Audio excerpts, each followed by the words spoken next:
Let's go to James in Bristol. James, good evening. Hi, good evening. I'm calling up because I want to know essentially what is my options moving forward with my employer. So at the beginning of the year, there was an incident which happened, which was private. I let my employer know that it started off a bit of a snowball where they were coming up with different reasons for things that they had an issue with me against. This ended up turning into now where they invited me back into work and then 3 days later suspended me for not disclosing. Invited you back into work? Do you mean you had been suspended? No. So I was off work as I raised a grievance with them, and the grievance was about them forcing me to enter the site without reason. Once they dismissed my grievance... James, do you want to start at the beginning? Because I think I get the impression there's a big backstory here that you haven't told me yet. Sure. So I'll say at the beginning, an incident happened, a private incident happened, and I notified my employer about it. Okay. Do you mind saying what that was, or can you give me some idea of what it was? It was an allegation for criminal damage. Made against you? Yes. And nothing to do with work, I assume? Nothing to do with work, but I told them anyways because it's a high security company. Okay. But I told them anyways, let them know my change of circumstance. They were very supportive at first, but then subsequently said I must go into the office every single day, which previously I've been there almost 2 years and I never had to go to the office. So I went to the office, and then after a month, they said, we still want you to come in, but they didn't give me a reason why. I then raised a grievance with them and said, if you don't give me a reason why I'm the only one in the entire department that must come in, this isn't fair. The grievance went on for many, many months, and they dismissed it completely. I then raised a case with ACAS and the Tribunal to say that this was unfair discrimination. Discrimination on what grounds, James? The change of marital status. Okay, that one came out of the blue. Yeah, so that was the big change which happened at the beginning of the year, and so I notified them about it. So you don't think that the reason they required you to come into work was that you'd been accused of criminal damage? You think the reason they wanted you to come into the office is that you'd married someone? No, I'm not entirely sure what the reason was, because they said it was for my safety. But what's marital status got to do with it? Because that was the only change that has happened in the past 2 years. Or the fact you've been charged with something by the police?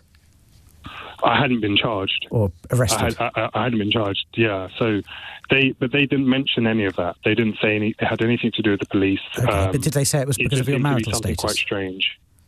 No, they didn't say anything. They said it was for my safety. Oh, and they didn't. I said, what does that mean? Let's move on. Sure. So you threatened a claim for marital status discrimination, which is a very unusual claim in the Employment Tribunal. What happened next? So then I went back into work, and a few days later they suspended me, and they suspended me for not telling them my change of circumstances. What was your change of circumstances?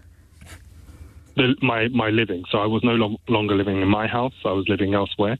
They suspended me. So how did they know it? I told them. Right. So they suspended you for not telling them something that you say you'd told them. Yeah. And had you told them in writing? Documented. Yes. So documented. Okay. Yep. Yes. Carry on, please. So it's documented all down. They were very clear about it. Mm-hmm. And they suspended me for that. And this investigation has been going on for months. And then suddenly they said it was for me fraudulently changing my working hours and claiming hours I didn't work for.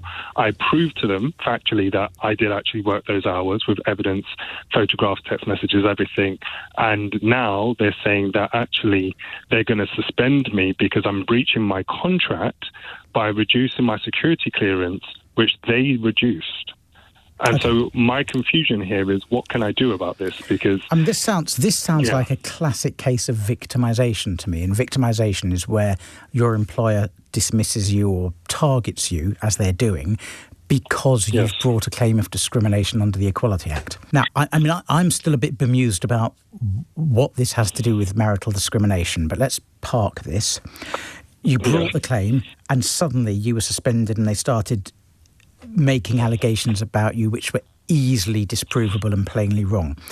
This sounds like a good case of victimization, and you should go back to ACAS, start a new ACAS early conciliation process, and then bring which I already have done, yes. You have done, and then bring a claim of victimization in the Employment Tribunal. They haven't dismissed you yet, have they?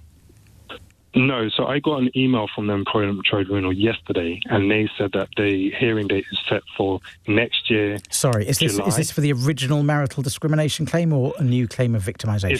It's for the original one, but they did say that I can add on, because I told them the circumstance, and they said you could just add it on instead of start a new one. Nevertheless, go and lodge another ACAS early conciliation claim, because there are some technical points that say that you can't bring a claim in the Employment Tribunal in respect of things that happened after the original ACAS early conciliation form went in.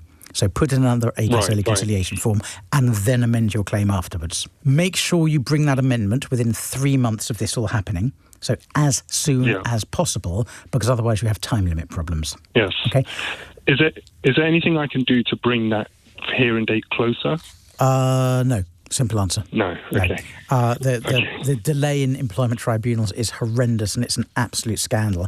I know of some tribunal claims that are being listed into 2028 at the moment. And you said yours was 2027, yes? 2026. 2026, okay. I know of some being listed in 2028. And the underfunding of the Employment Tribunal by the government is an absolute disgrace. But there's absolutely, literally nothing you can do, I'm afraid, James, to bring your case forward. Judges are pulling their hair out because they know justice delayed is justice denied. But there aren't enough judges, there aren't enough buildings, there aren't enough admin staff, because the system was drained of funds about 10 years ago by the past government, the previous government. I understand. Okay. All right, James, good luck with that. That sounds a really intriguing case. Can I also suggest you might want to think very seriously about getting legal representation for this one, because it does sound Unfortunately, I can't afford it. I've been not paid all year. So you can find people that do no win, no fee. There are lots of employment lawyers who'll do no win, no fee. I've been trying all year. I've been trying. I haven't found a single person that will help me. Right, which might... You're actually the first person that's been willing to help by just having this legal hour. That might be an indication that when some lawyers have looked at the documentation, it doesn't quite look as strong a case as I thought it has been from the description you've given me. Or the marital discrimination case, which is presumably what you've been seeking help with, is extraordinarily weak and a bit made up, which frankly is my gut feeling as well.